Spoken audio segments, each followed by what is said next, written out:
여러분, 오늘 아침 침대에서 일어나실 때 어떠셨습니까? 두 발을 바닥에 디디는 순간 무릎에서 뚝 하는 소리가 나지 않으셨습니까? 계단을 내려오실 때 난간을 꼭 붙잡지 않으면 무서우신 분 계십니까? 앉았다 일어날 때마다 누군가 날카로운 바늘로 무릎 안쪽을 쿡쿡 찌르는 것 같은 통증이 느껴지시는 분 계십니까? 예, 혹은 오랫동안 앉아 계시다가 막 일어서는 순간 허리부터 무릎까지 뻐근하게 굳어버린 느낌에 잠시 그 자리에 멈춰 서야만 하셨던 분 계십니까? 그렇다면 지금 이 영상은 여러분을 위한 것입니다. 멈추십시오. 지금 바로. 저는 얼마 전 일본 오사카에서 열린 국제 류마티스 학회에 참석하여 놀라운 사실 하나를 확인했습니다. 일본은 세계에서 가장 오래 사는 나라입니다. 평균 수명이 세계 최고 수준입니다. 그런데 더 놀라운 것은 그 노인들이 단순히 오래 사는 것이 아니라는 점입니다. 80세, 90세의 일본 노인들이 자전거를 타고 시장을 다닙니다. 혼자 장을 보고 밭을 가꾸고 계단을 스스로 오릅니다.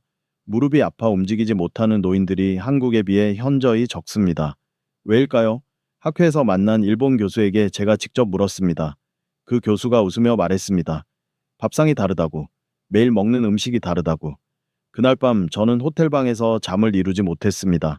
25년 동안 관절 환자들을 보아온 저로서는 너무나 큰 충격이었습니다. 한국 어르신들이 그토록 고통스러워하는 관절 통증의 해답이 어쩌면 밥상에 있을지도 모른다는 생각. 그 생각이 저를 이 자리로 이끌었습니다. 안녕하십니까.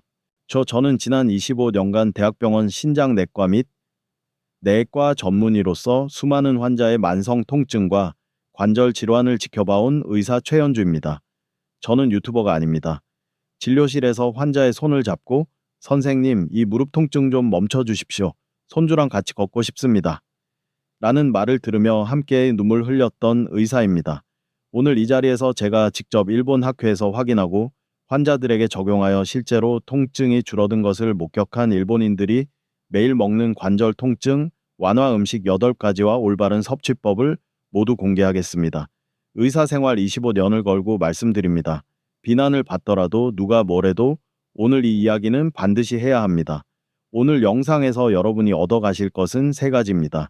첫 번째, 관절 통증을 줄이는 일본인의 8가지 음식과 그 과학적 이유. 두 번째, 같은 음식도 잘못 드시면 오히려 염증을 키우는 올바른 섭취법.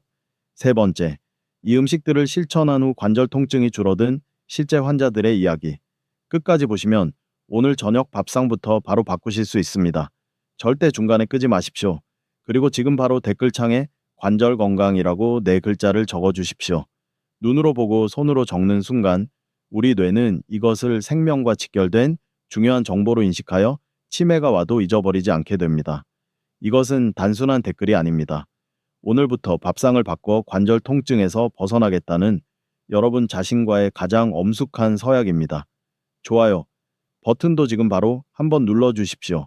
그 한 번의 클릭이 내 무릎을 내 손으로 지키겠다는 굳은 다짐입니다. 채널을 위해서가 아닙니다. 오직 여러분의 건강을 위해서입니다. 자, 시작하겠습니다. 먼저 관절 통증이 왜 생기는지 그 뿌리를 이해하셔야 합니다. 관절 통증의 가장 큰 원인은 만성염증입니다. 관절 속에서 작은 불씨가 꺼지지 않고 계속 타고 있는 것과 같습니다. 이 불씨가 연골을 조금씩 갉아먹고 관절 주변 조직을 손상시키고 통증 신호를 뇌로 보냅니다. 뚝뚝 소리가 나고 아침에 뻣뻣하고 날씨가 흐리면 더 아픈 것이 모두 이 만성염증 때문입니다. 그렇다면 이 불씨를 키우는 것과 끄는 것이 무엇일까요? 바로 매일 드시는 음식입니다. 음식이 소화되면 혈액 속에 다양한 물질들이 녹아들어 온몸을 돌아다닙니다. 그 물질이 염증 불씨를 키우는 성분이면 관절이 더 아파집니다. 반대로 염증을 끄는 성분이면 통증이 줄어듭니다. 매일 3번, 365일, 수십 년간 반복되는 이 식사가 여러분의 관절 상태를 결정합니다. 일본 노인들의 관절이 상대적으로 건강한 이유가 여기에 있습니다. 그들의 밥상에는 매일 이 염증을 끄는 음식들이 올라옵니다. 특별한 약이 아닙니다. 특별한 영양제가 아닙니다. 매일 먹는 밥상의 차이입니다. 혹시 지금 이런 생각 하시는 분 계십니까? 관절이 아프면 병원에서 주사 맞고 약 먹으면 되지 않나요? 그 생각, 잠시 내려놓으십시오. 주사와 약은 통증을 잠시 줄여줄 수는 있습니다. 하지만 관절 안에서 타고 있는 불씨를 끄지는 못합니다. 뿌리를 없애지 않으면 통증은 반드시 돌아옵니다. 그 뿌리를 없애는 것이 바로 오늘 말씀드릴 음식들입니다. 자, 일본인이 매일 먹는 관절 통증 완화 음식 8가지를 지금부터 하나씩 공개하겠습니다. 첫 번째 음식입니다. 나토. 나토. 실처럼 길게 늘어나는 그 끈적끈적한 일본 발효 음식. 혹시 드셔보셨습니까? 냄새가 강하고 식감이 독특해서 처음에는 거부감이 드실 수 있습니다. 하지만 일본 관절 전문의들이 가장 먼저 권하는 음식이 바로 이 나토입니다. 나토에는 나토키나제라는 효소가 들어 있습니다. 이 효소는 혈액을 맑게 하고 관절 주변의 미세 혈관을 통한 혈류를 개선합니다. 관절은 혈관이 직접 들어오지 않는 조직입니다.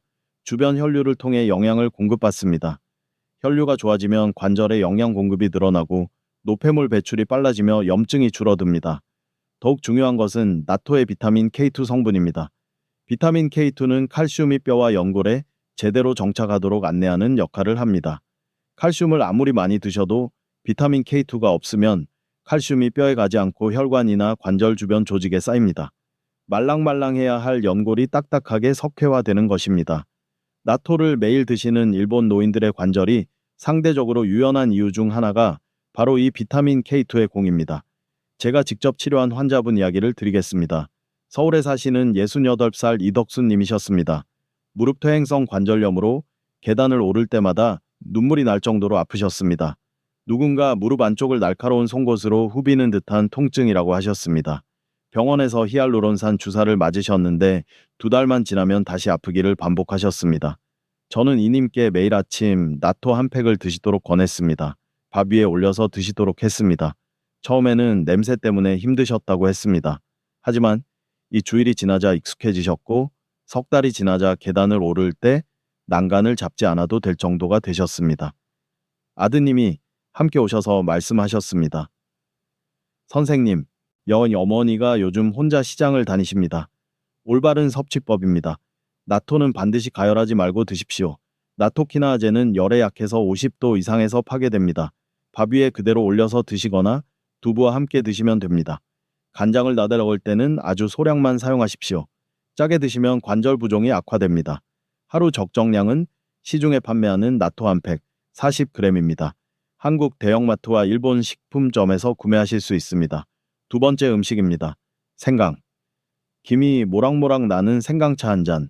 생각만 해도 따뜻해지시지 않습니까? 이 생강이 관절 염증을 끄는 천연 소염제라는 사실을 아십니까? 생강의 진저롤과 쇼가올 성분은 강력한 항염 작용을 합니다. 연구에 따르면 이 성분들이 관절에서 염증을 일으키는 사이토카인이라는 물질의 생성을 억제합니다. 관절 안에서 타고 있는 불시에 물을 뿌리는 것과 같습니다. 또한 생강은 혈액순환을 촉진하여 관절 주변의 혈류를 개선합니다. 일본 가정에서는 하루도 빠지지 않고 생강을 음식에 넣거나 차로 마시거나 반찬에 활용합니다. 부산에 사시는 65살 윤정숙 님이셨습니다. 류마티스 관절염으로 손가락 마디마디가 부어있고 아침에 일어나면 손이 굳어서 주먹을 쥘 수 없었습니다. 세수하는 것조차 힘드셨습니다. 보호자인 딸이 눈물을 글썽이며 엄마가 혼자 수저도 못 드십니다. 라고 했습니다. 저는 윤 여사님께 매일 아침 생강차를 드시도록 권했습니다. 생강 엄지손가락 한 마디 크기를 얇게 썰어 뜨거운 물에 넣고 오븐을 우린 차입니다. 2달 후 아침 손가락 강직이 눈에 띄게 줄었습니다. 4달 후 수저를 혼자 드실 수 있게 되셨습니다. 딸이 전화로 우시면서 말씀하셨습니다. 선생님, 어머니가 오늘 혼자 밥을 드셨습니다. 올바른 섭취법입니다. 생강은 날 것보다 살짝 가열한 것이 쇼가올 성분이 더 증가합니다. 차로 드실 때는 뜨거운 물에 5분 이상 우려 드십시오. 생강 가루보다 생생강이 훨씬 효과적입니다. 단, 하루 3g에서 5g 이상 드시지 마십시오. 위장이 약하신 분은 식후에 드십시오. 공복에 드시면 속이 쓰릴 수 있습니다. 혈액 희석제 계열 약을 드시는 분은 반드시 담당 의사와 상담 후 드십시오. 자, 2가지를 말씀드렸습니다. 앞으로 6가지가 더 남아 있습니다. 그 중에서 5번째로 말씀드릴 음식은 여러분이 평소에 생선구이로 자주 드시는 바로 그 생선인데 잘못된 방법으로 드시면 오히려 관절 염증을 폭발적으로 키웁니다. 반드시 끝까지 들어주십시오. 3번째 음식입니다. 두부. 일본 사람들이 하루도 빠지지 않고 먹는 음식을 꼽으라면 두부가 빠지지 않습니다. 아침에도, 점심에도, 저녁에도, 된장국에도, 샐러드에도, 그냥 차가운 두부에 간장 한 방울 떨어뜨려서도 먹습니다. 두부의 이소플라본 성분은 관절 연골 세포를 보호하는 역할을 합니다. 에스트로겐과 유사한 구조를 가진 이소플라본은 특히 폐경 이후 여성분들의 관절 보호에 매우 중요합니다. 에스트로겐이 감소하면 관절 연골의 손상 속도가 빨라지는데 이소플라본이 이것을 보완해 줍니다. 또한 두부는 동물성 단백질 대비 퓨린 함량이 낮습니다. 관절 통증을 악화시키는 요산의 원료인 퓨린이 적다는 뜻입니다. 육류를 많이 드시는 분들에 비해 두부 위주로 단백질을 드시는 일본 노인들의 통풍 발생률이 낮은 이유입니다. 올바른 섭취법입니다. 두부는 하루 반 모에서 한 모 이내로 드십시오. 너무 많이 드시면 이소플라본 과잉으로 오히려 호르몬 균형이 깨질 수 있습니다. 두부를 드실 때는 간장량을 최소화하십시오. 짠 양념이 관절 부종을 악화시킵니다. 두부를 차갑게 드시는 히야야코 방식이 이소플라본 보존에 가장 좋습니다. 살짝 데쳐서 드시는 것도 좋습니다. 단, 기름에 튀긴 두부 요리는 관절 염증을 오히려 악화시킬 수 있으므로 피하십시오. 네 번째 음식입니다. 미역과 다시마, 파도 위에 흔들리는 미역과 다시마. 이 해조류가 관절 건강의 핵심 열쇠를 쥐고 있습니다. 미역과 다시마에는 후코이단이라는 성분이 들어있습니다. 이 성분은 강력한 항염 효과가 있으며 관절 활액막의 염증을 억제합니다. 활액막은 관절 안에서 윤활액을 분비하는 막입니다. 이 막에 염증이 생기면 관절이 붓고 통증이 심해집니다. 후코이단이 이 활액막 염증을 잡아줍니다. 또한 미역과 다시마는 미네랄의 보고입니다. 마그네슘, 칼슘, 아이오딘이 풍부하여 뼈와 연골의 재생을 돕습니다. 일본 해안가 지역 노인들의 관절 건강이 내륙 지역에 비해 월등히 좋은 이유 중 하나가 이 해조류의 일상적인 섭취입니다. 인천에 사시는 64살 강복순 님이셨습니다. 평생 생선 가게를 운영하셨던 분으로 허리와 무릎이 모두 좋지 않으셨습니다. 서 있는 것만으로도 허리부터 무릎까지 살을 깎는 듯한 통증이 내려왔다고 하셨습니다. 폐업 후에도 통증은 사라지지 않았습니다. 저는 강 여사님께 미역국을 매일 드시도록 권했습니다. 단, 소금을 전혀 넣지 않고 들기름만 아주 소량 사용해서 끓이도록 했습니다. 3개월 후 서 있는 시간이 2배로 늘었습니다. 선생님, 요즘은 아침 산책을 혼자 다녀옵니다. 라고 하셨습니다. 올바른 섭취법입니다. 미역국을 끓이실 때 소금을 넣지 마십시오. 소금이 들어가면 미역의 좋은 효과가 완전히 상쇄됩니다. 들기름이나 참기름만 소량 사용하십시오. 다시마는 국물 내는 용도로 사용하시고 건더기도 함께 드십시오. 하루 적정량은 불린 미역 기준으로 한 줌입니다. 갑상선 질환이 있으신 분은 아이오딘 성분 때문에 섭취량을 줄이셔야 하므로 반드시 담당 의사와 상담 후 드십시오. 지금 이 영상을 보시면서 무릎이 아파 고생하시는 부모님이나 형제분이 생각나시는 분 계십니까? 지금 바로 카카오톡으로 이 영상을 공유해 주십시오. 직접 말씀드리기 불편하시면 이 영상을 조용히 보내주십시오. 제가 대신 말씀드리겠습니다. 여러분의 공유 한 번이 그분의 관절을 살리는 동아줄이 됩니다. 5번째 음식입니다. 고등어와 정어리. 여기서 반드시 중요한 경고를 먼저 드리겠습니다. 지금 드리는 말씀 집중해 주십시오. 고등어와 정어리에는 오메가3 지방산이 매우 풍부합니다. 이 성분이 관절 염증을 끄는 가장 강력한 천연 물질 중 하나입니다. 오메가3는 관절에서 염증을 일으키는 프로스타글란딘과 류코트리엔이라는 물질의 생성을 직접적으로 억제합니다. 관절 안에서 타고 있는 불씨에 가장 강력한 소화기를 뿌리는 것과 같습니다. 실제로 일본 어촌 지역 노인들을 대상으로 한 연구에서 고등어와 정어리를 주 3회 이상 드시는 분들의 관절염 발생률이 그렇지 않은 분들의 절반 이하였다는 결과가 나왔습니다. 이것이 일본 어촌 노인들이 80세가 넘어도 힘차게 움직이는 이유 중 하나입니다. 그런데 바로 이 고등어와 정어리가 잘못 드시면 관절 염증을 폭발적으로 키울 수 있습니다. 어떻게 드시면 안 되는지 지금 바로 말씀드리겠습니다. 고등어 통조림으로 드시는 분들이 많습니다. 편리하기 때문입니다. 하지만 고등어 통조림에는 나트륨이 매우 많이 들어 있습니다. 관절 부종과 염증을 악화시키는 나트륨이 고등어의 좋은 성분을 완전히 상쇄시킵니다. 또한 고등어를 기름에 튀겨 드시면 튀김 과정에서 생성되는 산화 지방이 관절 염증을 오히려 악화시킵니다. 오메가3는 열에 매우 약합니다. 고온에서 오래 가열하면 파괴됩니다. 올바른 섭취법입니다. 고등어는 구이로 드시거나 쪄서 드십시오. 간장 양념은 최소화하십시오. 통조림보다 생선을 직접 사서 드시는 것이 훨씬 좋습니다. 정어리는 멸치로 대체하셔도 됩니다. 멸치도 오메가3가 풍부합니다. 단, 멸치를 짜게 볶거나 간장에 졸이시면 나트륨 과부하로 오히려 해가 됩니다. 들기름에 살짝 볶거나 국물 낼 때 사용하시고 건더기도 함께 드십시오. 주 3회 이상 드시는 것이 관절 염증 억제에 효과적입니다. 혹시 지금 이 영상을 보시면서 나는 생선을 잘 못 먹는데요 라고 생각하시는 분 계십니까? 그런 분들을 위한 대안도 있습니다. 들기름입니다. 들기름에도 오메가3 지방산이 풍부합니다. 가열하지 않은 생들기름을 음식에 뿌려 드시거나 나물 무칠 때 사용하십시오. 단, 가열하면 오메가3가 파괴되므로 반드시 마지막에 날 것으로 사용하십시오. 여섯 번째 음식입니다. 강황. 카레의 노란색을 만드는 바로 그 향신료, 강황입니다. 일본에서는 강황을 우콘이라 부르며 건강음료, 영양제, 일상음식에 빠짐없이 활용합니다. 왜일까요? 강황의 커큐민 성분은 현재까지 발견된 천연 항균 물질 중 가장 강력한 것 중 하나입니다. 커큐민은 관절 염증을 일으키는 NF-카팝이라는 단백질의 활성을 직접적으로 억제합니다. 관절 안에서 염증 신호를 보내는 스위치를 꺼버리는 것과 같습니다. 일부 연구에서는 커큐민의 항염 효과가 특정 소염 진통제와 비슷한 수준이라는 결과도 나왔습니다. 부작용 없이. 대전에 사시는 67살 유명자님이셨습니다.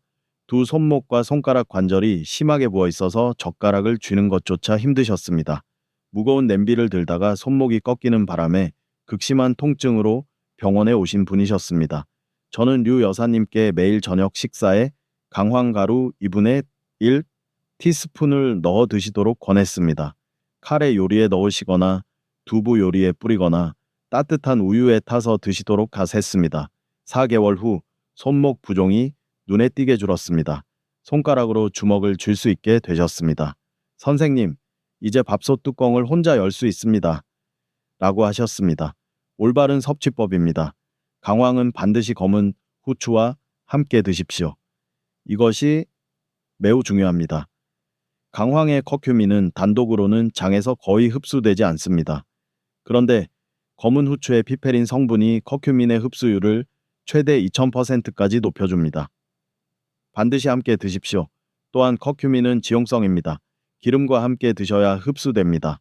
들기름이나 올리브유를 아주 소량 함께 사용하십시오. 하루 적정량은 강황 가루 2분의 1 티스푼입니다. 너무 많이 드시면 위장에 자극이 됩니다. 이제 6가지를 말씀드렸습니다. 여러분, 잠깐 댓글창을 확인해 주십시오. 처음에 관절 건강이라고 적어달라고 부탁드렸는데 아직 못 적으신 분들은 지금 바로 적어 주십시오. 그리고 구독 버튼을 아직 누르지 않으신 분은 지금 눌러 주십시오. 구독은 여러분이 제 원격 진료 환자로 등록하는 세상에서 가장 쉬운 수속입니다. 진료비는 평생 무료입니다. 매주 한 번 여러분의 건강을 지키는 의학 정보를 직접 전달해 드리겠습니다. 2가지가 더 남아 있습니다. 7번째와 8번째 음식은 지금까지 말씀드린 6가지를 전부 합친 것보다 여러분의 생활 속에서 더 쉽게, 더 즉각적으로 관절 통증을 줄이는 음식입니다. 절대 끄지 마십시오. 7번째 음식입니다. 낙지와 오징어. 여러분, 낙지볶음 좋아하십니까? 오징어 볶음은요? 이 쫄깃한 해산물 속에 관절 연골의 재료가 들어있다는 사실을 아십니까? 낙지와 오징어에는 타우린과 글루코사민이 풍부합니다. 글루코사민은 관절 연골의 주요 구성 성분입니다. 약국에서 파는 글루코사민 영양제 아시지요? 그 글루코사민이 낙지와 오징어 속에 풍부하게 들어있습니다. 돈 들여 영양제 살 필요가 없습니다. 밥상에서 해결하시면 됩니다. 타우린은 관절 주변의 산화 스트레스를 줄이고 관절 세포를 보호합니다. 일본 연안 지역에서 낙지와 오징어를 즐겨 먹는 어르신들의 관절 연골 두께가 내륙 지역에 비해 통계적으로 더 두꺼운 것으로 나타났습니다. 광주에 사시는 63살 조병수 님이셨습니다. 무릎 연골이 얇아져서 걷기 운동을 하면 관절뼈끼리 직접 부딪히는 것 같은 통증이 온다고 하셨습니다. 인공관절 수술을 권유받으셨는데 수술이 무서워서 방법을 찾고 계셨습니다. 저는 조님께 주 2회 이상 낙지 요리나 오징어 요리를 드시도록 권했습니다. 물론 다른 관리도 병행했습니다만 식단 변화의 핵심은 이것이었습니다. 6개월 후 걷기 운동거리가 조금씩 늘었고 통증 강도가 줄었습니다. 선생님, 1km를 걸었습니다. 처음에는 100m도 힘들었는데요 라고 하셨습니다. 올바른 섭취법입니다. 낙지와 오징어는 살짝 데치거나 살짝 구워서 드십시오. 오징어 볶음에 고추장과 간장을 많이 넣어 드시면 나트륨 과부하로 관절 부종이 악화됩니다. 양념은 최소화하고 들기름과 마늘만 사용하시는 것이 가장 좋습니다. 내장 부분에도 타우린이 풍부함으로 버리지 마십시오. 하루 적정량은 중간 크기 낙지 한 마리 또는 오징어 반 마리입니다. 8번째이자 마지막 음식입니다. 녹차. 일본 어르신들이 아침에 일어나서 제일 먼저 하는 일이 무엇인지 아십니까? 녹차를 한 잔 우리는 것입니다. 점심 후에도 저녁 후에도 녹차입니다. 이 오랜 습관이 일본 노인들의 관절을 지키는 마지막 비결입니다. 녹차의 에지시지라는 성분은 지금까지 발견된 식품 성분 중 관절 연골 보호 효과가 가장 강력한 것으로 알려져 있습니다. 이 성분은 연골을 분해하는 효소의 활동을 직접적으로 억제합니다.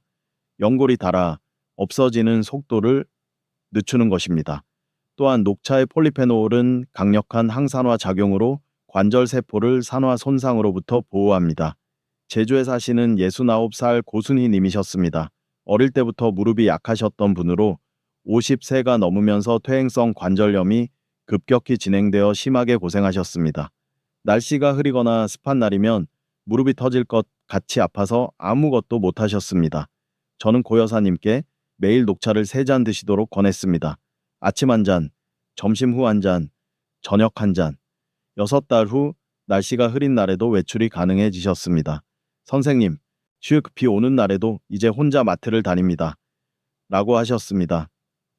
올바른 섭취법입니다. 녹차는 너무 뜨거운 물로 우리지 마십시오. 80도 이하의 물로 우려야 에지시지가 파괴되지 않습니다. 물이 팔팔 끓은 후 잠시 식혀서 사용하십시오. 티백보다 잎녹차가 에지시지 함량이 더 높습니다. 하루 3잔을 넘지 마십시오. 카페인이 들어있으므로 저녁 6시 이후에는 드시지 마십시오. 잠에 영향을 줄 수 있습니다. 신장 기능이 저하된 분은 옥살산 성분 때문에 하루 한 잔으로 제한하십시오. 자, 이제 8가지를 모두 말씀드렸습니다. 나토, 생강, 두부, 미역과 다시마, 고등어와 정어리, 강황, 낙지와 오징어, 그리고 녹차. 이 8가지는 모두 여러분이 이미 알고 계시거나 시장에서 쉽게 구하실 수 있는 음식들입니다. 특별하지 않습니다. 값비싼 것도 없습니다. 일본 어르신들이 특별히 건강에 신경 써서 먹는 것이 아닙니다. 그저 오랜 세월 그들의 밥상 위에 자연스럽게 올라온 음식들입니다. 그 밥상의 차이가 수십 년 후 무릎의 차이를 만들었습니다. 그런데 여러분, 한 가지만 더 말씀드리겠습니다. 이 8가지 음식을 아무리 열심히 드셔도 딱 한 가지 식습관을 함께 바꾸지 않으면 효과가 절반도 나지 않습니다. 그것이 무엇일까요? 바로 설탕과 정제 탄수화물입니다. 흰쌀밥, 흰빵, 단 과자, 음료수. 이것들은 몸 안에서 빠르게 분해되어 혈당을 급격히 올립니다. 혈당이 급격히 오르면 몸은 인슐린을 대량 분비하고 이 과정에서 강력한 염증 물질인 아라키돈산이 생성됩니다. 관절 안에서 타고 있던 불씨에 기름을 붓는 것과 같습니다. 아무리 좋은 음식으로 불씨를 꺼도 처식 설탕과 흰쌀밥이 그 불씨를 다시 살립니다. 흰쌀밥을 완전히 끊으라는 말이 아닙니다. 현미나 잡곡을 30% 이상 섞어 드십시오. 단 음료와 과자는 줄이십시오. 이 한 가지만 함께 하시면 오늘 말씀드린 8가지 음식의 효과가 2배가 됩니다. 자, 이제 정리하겠습니다. 오늘 여러분은 일본 노인들이 80세, 90세에도 혼자 걷고 자전거 타고 밭을 가꾸는 비결이 밥상에 있다는 것을 아셨습니다.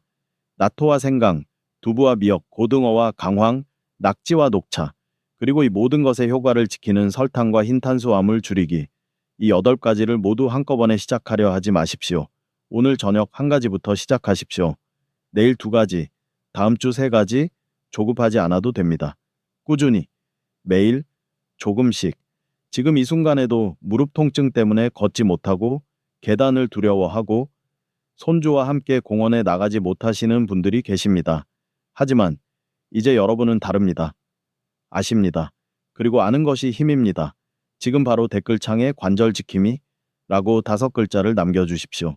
그 5글자가 오늘 저녁 밥상을 바꾸는 첫걸음이 됩니다. 좋아요 버튼을 꼭 눌러주십시오.